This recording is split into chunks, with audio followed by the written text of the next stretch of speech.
한국 사회에서 MZ세대란 말은 더 이상 낯선 신조어가 아니죠. 북한에도 한국의 MZ세대와 비슷한 의미의 장마당 세대가 존재한다고 합니다.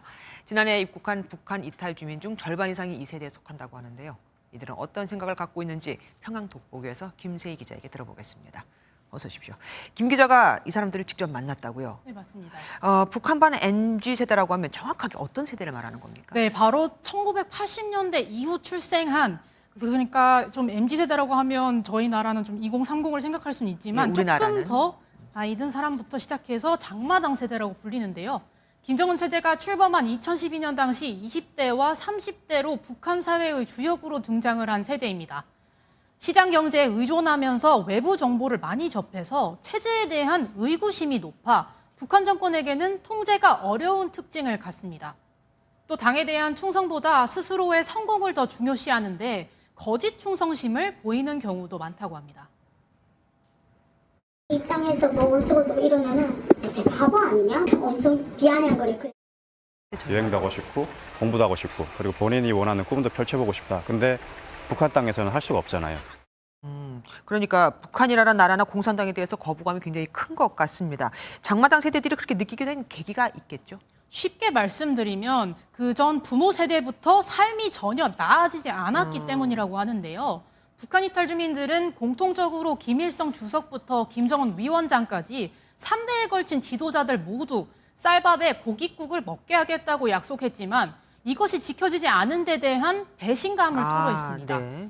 처음에는 과업을 물려받은 김 위원장에 대한 연민도 있었지만 실망감으로 바뀐 건데요.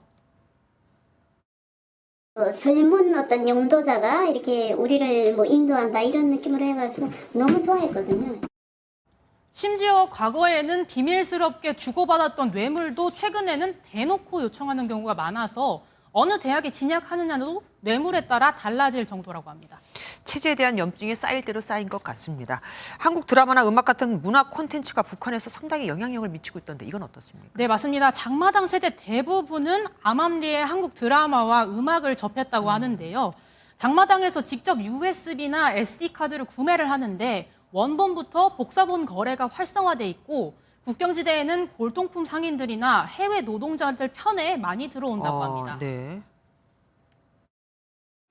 전기가 없잖아요, 북한에. 그래서 그 중국에서 무슨 이렇게 배터리 같은 거를 그 충전을 돈을 주고 한 2시간, 뭐 3시간 이렇게 보는데 대한민국에서 나오는 그 운수, 사람마다 그 운수 있잖아요. 그런 것도 다 거기 내장되어 있고 같이 신수풀이도 해봤고요. 그렇군요. 이 탈북이 갈수록 어려워지면서 한국에 어렵게 들어온 탈북민들이 생활고에 시달린다고 들었습니다. 네, 맞습니다. 탈북이 곧 빚이라고 할 정도라고 하는데요.